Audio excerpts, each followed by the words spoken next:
अस्सलाम वालेकुम स्टूडेंट। आज जो हम टॉपिक डिस्कस कर रहे हैं उस टॉपिक का रिलेशन हमारे पिछले डिस्क्राइब्ड टॉपिक से है जिनको हमने डिस्कस कर लिया है, यानी कि मॉलिक्यूलर मास, मोल, इन टॉपिक्स के साथ। And that topic name is Avogadro's number.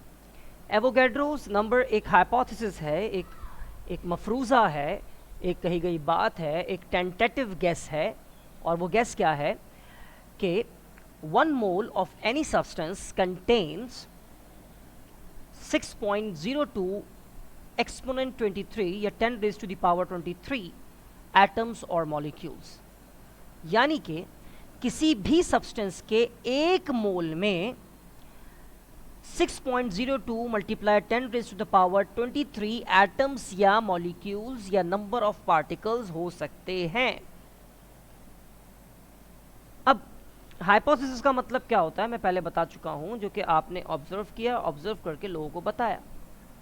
अब इस चीज़ को गलत साबित करने के लिए आपको ये कैलकुलेशन करके देनी होगी कि हाँ भाई इतने पार्टिकल्स नहीं होते, और इस चीज़ को अगर आप साबित करना चाहते हैं तो भी आपको ये कैलकुलेशन करके देनी होगी कि हाँ भाई किसी भी सब्सटेंस के एक मोल में इतने ज़्यादा पार्टिकल्स मौजूद होते हैं। आपको दोनों ही एविडेंसेस देने होंगे, या तो आपको अगर उसके साथ आप एग्री करते हो तो भी आपको कैलकुलेशन करनी होगी, एक्सपेरिमेंट करने होंगे, और अगर आप इससे डिसएग्री करते हो तो भी आपको प्रूफ्स देने होंगे। तो एमिडियो एवोगैड्रो ने एक अंदाजे से एक वैल्यू सेट की कि किसी भी सब्सटेंस के एक मोल में इतने ज़्यादा पार्टिकल्स मौजूद होते हैं। ना उसके सपोर्ट में कोई बात आई, ना उसके अगेंस्ट में कोई बात आई, जब भी इसको कहा गया एवोगैड्रोज हाइपोथेसिस। ठीक है, और एवोगैड्रोस हाइपोथेसिस क्यों कहा गया? क्योंकि this hypothesis was given by Amedeo Avogadro, और अकॉर्डिंग टू हिम यहाँ पर हम उसको डिस्क्राइब करने की कोशिश करते हैं कि फ़र्ज़ कीजिए कि मेरे पास एक एलिमेंट है और उस एलिमेंट का नाम है आयरन। आयरन का सिंबल हम सब जानते हैं कि Fe उसका सिंबल होता है, और हम ये भी जानते हैं कि आयरन का एटॉमिक मास 56 AMU होता है। एवोगैड्रो ये कहते हैं कि अगर आप आयरन मार्केट से जाके परचेज करते हैं 56 ग्राम्स, तो ये 56 ग्राम सबसे पहले कहलाएगा उसका कौन सा मास? Molar mass. और इस मोलर मास को अकॉर्डिंग टू द अजम्पशन हमने जो एक स्केल बनाया है, उस स्केल के मुताबिक ये आयरन की इतनी क्वांटिटी बराबर होगी उसके 1 मोल के। यानी कि आप मार्केट से जब 56 ग्राम आयरन परचेज करके लाते हो तो इसका मतलब you have purchased 1 mole of iron. और अकॉर्डिंग टू एवोगैड्रो उस एक मोल आयरन में 56 ग्राम्स आयरन में 6.02 multiply 10 raise to the power 23 atoms मौजूद होंगे आयरन के। इतने आयरन के एटम्स मौजूद होंगे, और इसका मतलब क्या है? इसका मतलब ये होता है 602 0 0 0 0 0 0 0 0 0 0 0 0 0 0 0 0 0 0 1 2 3 4 5 6 0 0 0 इतने एटम्स मौजूद होंगे अगर आप मार्केट से जाकर 56 ग्राम्स ऑफ आयरन यानी कि 1 मोल ऑफ आयरन परचेज करके लाते हो। सिमिलरली ये कानून, ये मतलब ये जो अजम्पशन है ये सब पे लागू है। What does it mean?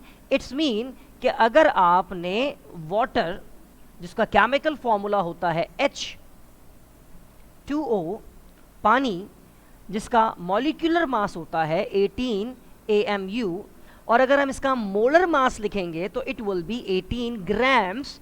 और अगर इतनी क्वांटिटी 18 ग्राम्स आपने पानी गिलास में भर लिया, it's mean you have collected 1 mole of water. And according to Avogadro this 1 mole of water, this little amount of water contains 6.02 multiply 10 exponent 23 times molecules of water।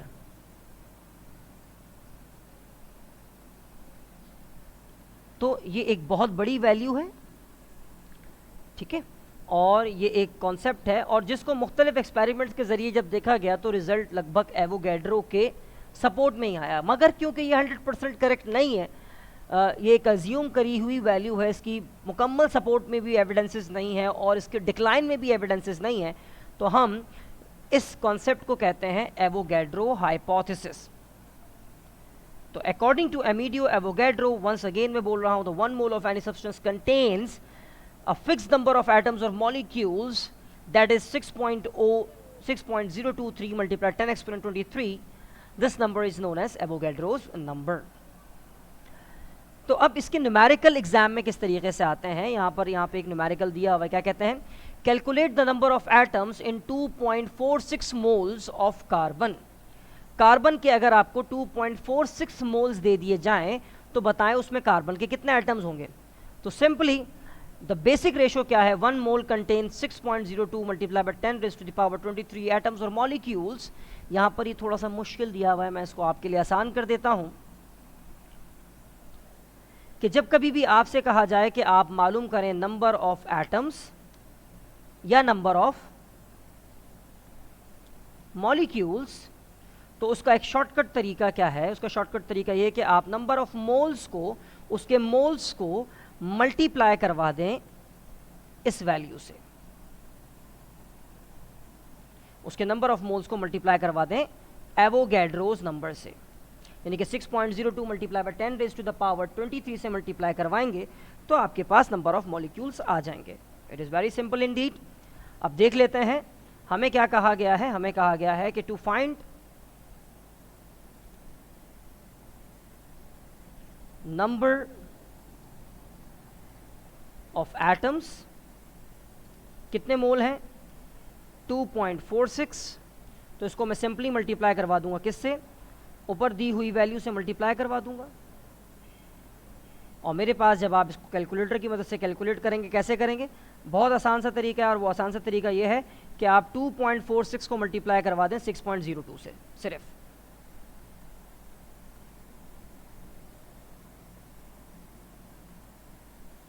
मैं भी यहाँ पर यही करने वाला हूँ,